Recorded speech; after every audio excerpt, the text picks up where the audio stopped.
Hey everybody, it's the Board Game Blogger. Today I'm here to review Police Precinct.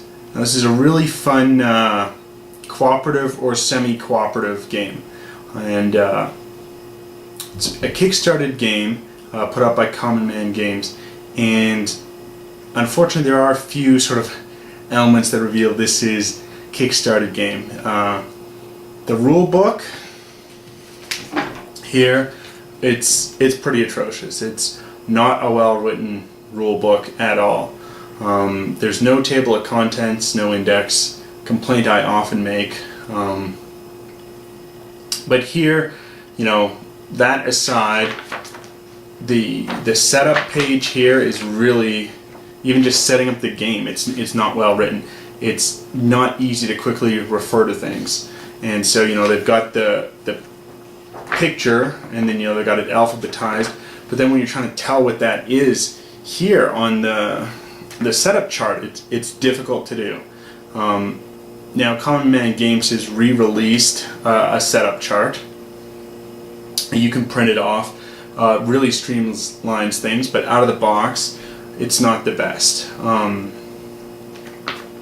then things are not clear, you know, in the rule book sometimes. Sometimes things refer to as player cards, sometimes they're referred to as police cards. I think when they're talking about player cards, they're talking about police cards. I mean, it's the most logical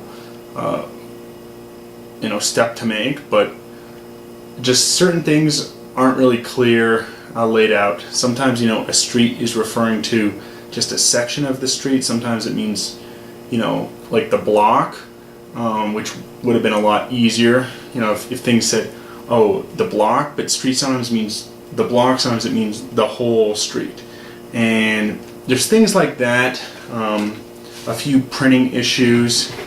You know, Pierce, one of the characters, is spelled with, you know, IE on his card, on his car. It's spelled with an EA. So it sounds like I'm being really harsh on the game for, you know, some of the components issues for the rule book, but if you can get past that, this game really shines. It's really a wonderful cooperative or semi-cooperative game. You can play the game just as a cooperative mode and you're all good cops trying to solve a murder. You can also play it as having a dirty cop who's trying to aid the murderer, and, you know, it's a traitor mechanic like in a lot of semi-cooperative games. And you know, you can hide and disguise that guy pretty well. You're not going to be revealed instantly, though, you know, you can be accused and be found out.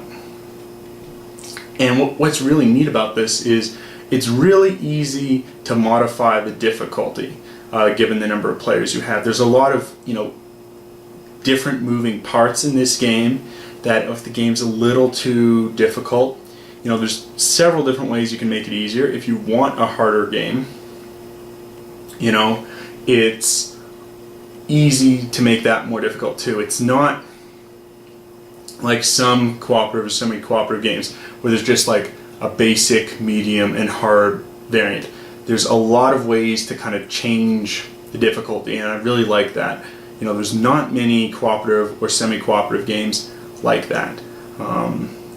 Nor, you know, and it's fun, just totally cooperative, but I think it's a little bit better when you add the traitor element, you add in the dirty cop. But, you know, let's say you don't like that, you don't like traitor games, you can play this game, have a good time, and still have, you know, a difficult time if that's what you want, you know, solving this case without a traitor element at all. I think there's enough variation in what's happening. You know, there's different problems popping up that you have to deal with while you're also dealing with your main murder investigation, and it's interesting. It changes. The setup is always different each game. You've got so-called, you know, street punks that you have to deal with. They can build up into a gang. That, you know, you then really do need to deal with them if they become too large. Places where you're interviewing witnesses and you know, trying to find the murder weapon that's been tossed. that's going to change every game, but examining the body, it's always going to be done at the morgue. The crime scene investigation, where the crime occurred, that's always the same location. So there's some static elements and some always changing elements. I quite like the game. It's it is a game. You need to think of that as this isn't a real police simulation.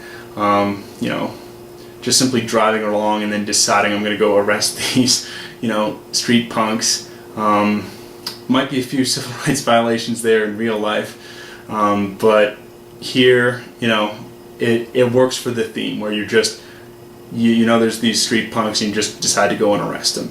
And I guess you could say rolling the dice is trying to find enough evidence on them, but if you're just doing it while you're showing up there, thematically it almost sounds a little bit more like planning evidence, or you already know you've got the evidence to arrest these people and you just need to basically capture them. So certain things, I think thematically, it's this isn't a simulation. You're not using donuts. Police don't use donuts to aid them, but it's fun, tongue-in-cheek type of game here.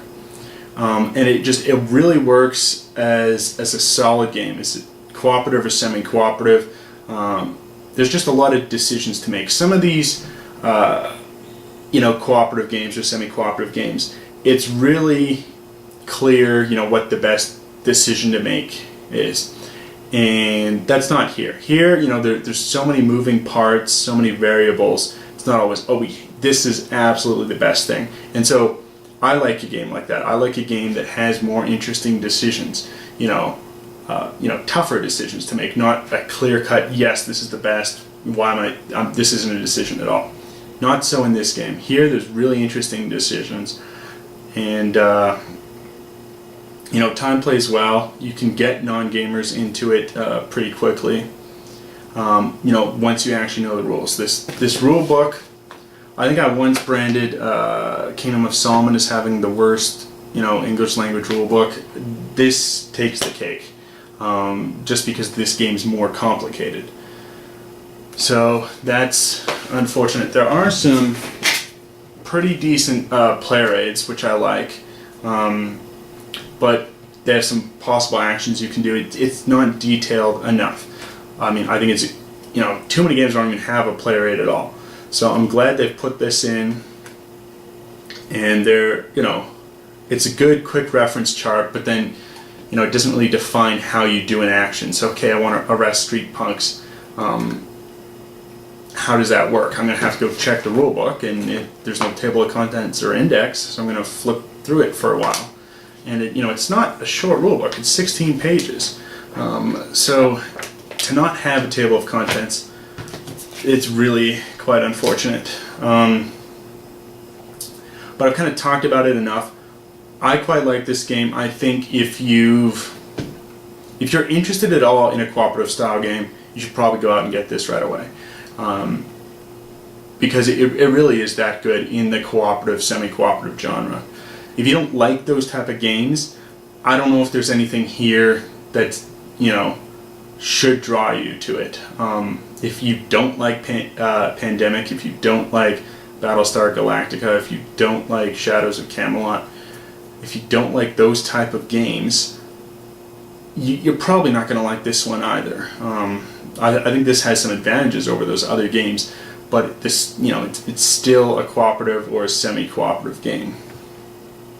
But if you like those, you should check this out. But let's take a look at how it plays, and you can see a little more in depth how a game goes. So here's the board on setup. You can see it's really a pretty giant board. There's a lot of space here, and for instance here we can see the location of the murder. There's the crime scene evidence. That's always going to be static. Here is where the murder weapon's been, and that's kind of variable. We then have the morgue over here, where you examine the body, static location, and then where you interview witnesses, and that's going to be variable. We also seed the board with some street punks. You roll 6 dice. There's going to be 6 street punks starting. If at any time, let's say we get 4 street punks here, then we would reveal a street gang, and that could, you know, negatively affect things. There's different gangs, different abilities that change things. So here, for instance, when event cards cause one or more street punks to be added to this gang's hood, you add an extra one. So it can really kind of spiral. And that's key because what we have over here, we have the crime track. Now the city's called Commonville, though I think this is a company based here in Colorado, and there's some street names like Colfax Avenue that kind of reveal it's Denver in disguise. But here we have things that the Commonville city crime track just can go too high, and once it hits the fail, then if it comes all the way here, the crime marker, you failed and you've lost the game because crime spiraled out of control while you're trying to solve this murder. And if you're trying to place a street punk and you can't, or if another street gang's formed, there's 4 street gangs, if you're trying to form a 5th one and there's no cards, that's going to increase it. Sometimes if urgent markers removed from an unsolved emergency, that can happen, or if simply the event deck's emptied. That's a little more difficult to do just because, you know, that's simply going through turns. But that is, you know, one of the ways you can do it. So we also have here the police kind of headquarters. That's where you're going to be starting. Now, every player will have their character card. Here's Pierce and his vehicle. As we can see, slightly different spelling of Pierce. And you're going to have abilities. Everyone's going to have a skill at investigating the crime, at arresting people and dealing with emergencies. And then they're also going to have 2 kind of unique abilities. So here Pierce he's connected. So he can bring in federal agents 1 time per game. So he can use the federal agents to deal with an emergency instead of having the local police department deal with it. And he's also organized. When you draw player cards, draw 2, keep 1. And I believe they're referring to police cards here. So when you draw a police card, that's what it's referring to. Now also, your vehicle is double-sided. You can drive marked or unmarked police vehicles. If you're driving marked, you can drive a little bit further because it's not arousing suspicion if you got the sirens going and you're just blazing. If you're driving unmarked, then you drive your vehicle slower, but you're better at investigating. People, you know, aren't going to run as quickly from you. So why don't we just play 1 turn here, and we start with first player marker. It's going to be Pierce. So first thing we do is we will place our police vehicle. Since Pierce is already pretty good at investigating, I think it makes sense here to have him be unmarked. And I've set up sort of a 3-player game. There is no dirty cop in this 3-player version, but just for purposes of kind of explaining the game, I figured that would make sense. So first thing we do here is we're going to move the vehicle. Now we can move 2 spaces if we're in an unmarked vehicle. And again, you know, would really have been nice if we'd put this on the player aid. It's kind of unfortunate. It's a solid player aid. It just, those kind of smaller things in the player aid really would have been nice for each player to have. So here Pierce is going to move. He'll move 2, and that's sort of 2 blocks that he can move. So these intersections don't count as a block for those kind of purposes. So we'll go 1, 2, and now he's here.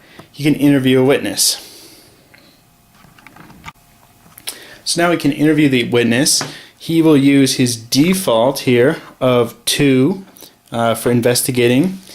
If there were other cops there on the same block or adjacent to him, he could have them help. However, he can also have other players play cards to help them. So here, Frank Odell, another player here, he has these 3 police cards. And to help other players, you don't use it for the event text. You can only do that on your turn. But you can then add to this ability. So here, this Donut Run card, he can play for the investigation bonus. So that's 3. So he'll play that.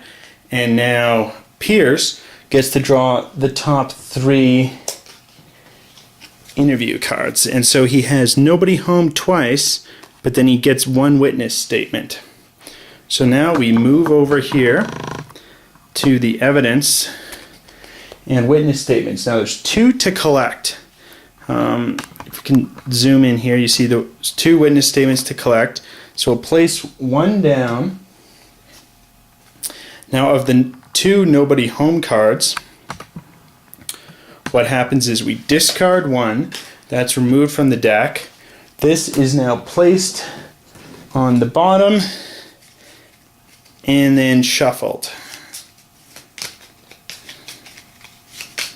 So the cards are shuffled. We know there's 1 more witness statement to get here, and we don't know where it's going to be. And if you get 1 more witness statement, then you don't need to question witnesses. You need to then try and gather up other evidence. So now Pierce gets to draw a police card. His special ability lets him draw 2 and gets to keep 1, and the other one goes at the bottom of the deck. So comparing with what he already has, doesn't have this emergency card, but he has an arrest already, and he already has this officer assist. So this might be good to just help other players dealing with an emergency. So we put that down, and this goes in the bottom of the deck.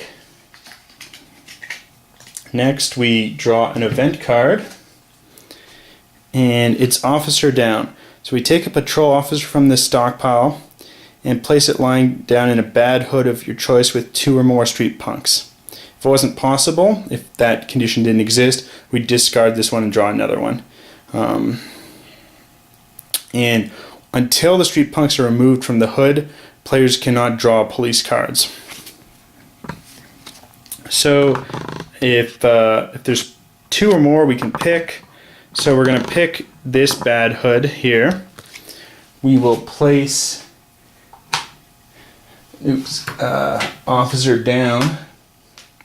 There, we can place this card, kind of right on the board just to remind us of this condition. And now, until that situation's dealt with, can't draw any police cards. So that's a pretty powerful, event card. Definitely want to deal with that quickly, but need to also be solving the murder. So next player is Frank Odell. He'll start here on 3rd Street. He's going to be in a marked vehicle. This will help him move around quicker, deal with issues, and it seems like Pierce can, handle the investigation. So Frank Odell is going to move here, 1, 2, and he'll try to arrest these street punks.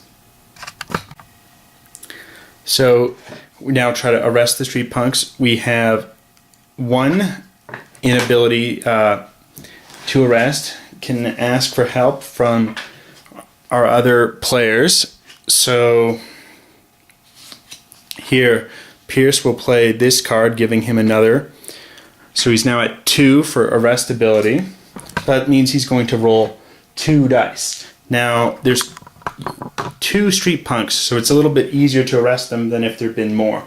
So now, basically for each street punk in a area, you need that number or higher in order to arrest them.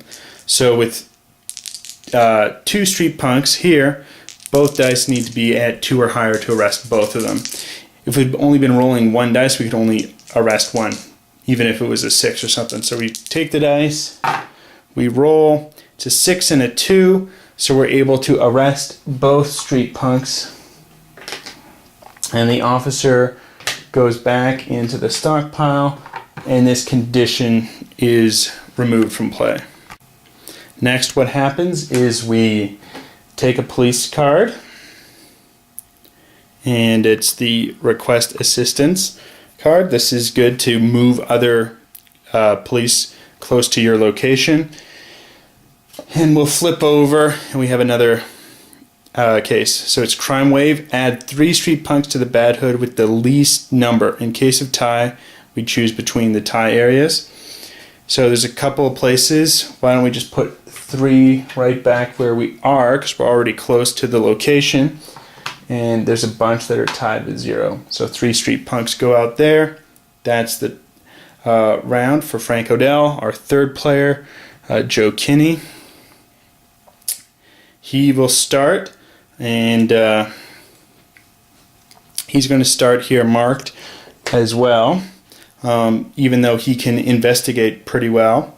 So what he's choosing to do is he will move 1,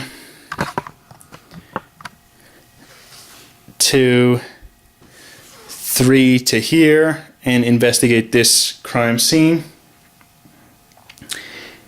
He has a default investigation ability of 2. No one's going to help him, so he's just going to simply draw the top 2 cards. He has the blood splatter evidence and a nothing yet. You discard 1 inconclusive evidence, so that would be discarded if we draw on 3 or 4. We only discard the 1. This one that'll be placed over here on the evidence board. We now have 2 of 11 pieces of evidence. We are close to getting enough evidence to apprehend the murder, but we're not there yet. Joe will draw a police card, and it's another request assistance. And now we draw here, and we have an emergency at a random apartment complex. So we're going to roll. We have 5, so it's on the block 5. So here it'll be at this apartment, and it's red emergency. Now let's say, for instance, we're playing a little bit longer and another red comes out. Then this turns into an urgent because it's been so long since it's been dealt with. And then if we're not able to solve that urgent in time, that's going to move up the crime track marker, pushing it closer to fail. Here what's going to happen to deal with it, it's a level 5, so you're going to use your emergency skills to deal with it. So for instance, Frank Odell, he'll roll 2 dice, plus any other additional aid he can get. To successfully deal with the emergency, you need to get your vehicle there and then roll 5 or higher. The emergency cards differ. So for instance, this dice roll would not be successful and the emergency is not dealt with it. Here, if an attempt to deal with it fails, the active player is sent to the hospital and you have to discard 2 cards, 2 police cards. So here the violent spouse, knocks out the cop, isn't apprehended. Whereas if you're successful, then you get some type of a bonus. So that's generally how the game works. We would now advance the turn marker 1. If we're unable to solve the murder by the time turn marker hits the end, that would be game over and we'd lose. The murder would get away. As you see, we kind of started on turn 8. That's because there's variable turn starts based on the number of players. So in a 2-player game, you start the first turn, 3-player game, turn 8, 4-player game, turn 12, and so on. So that's the game. It's the cards really make it interesting. You've got options on what you can do. It's just, it could have been a little bit better produced. They could have had better player aid cards. The rule book is atrocious. It's tough to learn the first game how to play. There's a few spelling errors in the rule book. Mistakes with Pierce. Spelled differently. But you can get over that, and it's really a solid game. There's a lot to do here for the cooperative style. If you like cooperative at all, you should go out and get this game. It's different enough from games like Pandemic that it's not going to feel repetitive. The trader element is really neat, and just the fact you can kind of change the difficulty. You know, we could have a stockpile of less street hoods, so if it's too easy to then hit the crime track to move it up, you know, we can have them more starting on the board. We can change the number of police cards we were dealt with at the start. You know, there's a lot of different ways that you can change sort of how the game progresses. You know, if you really wanted to, you could divide up where to interview witnesses. Don't have them all at the same location, so you're going to have to drive more. There's just a lot of variability in this system. I like it. I recommend it for someone who likes cooperative or semi-cooperative games, because you can really overcome the issues. But there are a few issues. You know, see, even here, we've got north, and then east is on the left side, west is on the right side. You know, I don't know any map in the world that has north at the top and then east on the left side rather than west on the left side. It's very, you know, just small things like that that cause an issue. But other than that, gameplay's good. You're going to enjoy it if you like cooperative games. Till next time on the Board Game Blogger.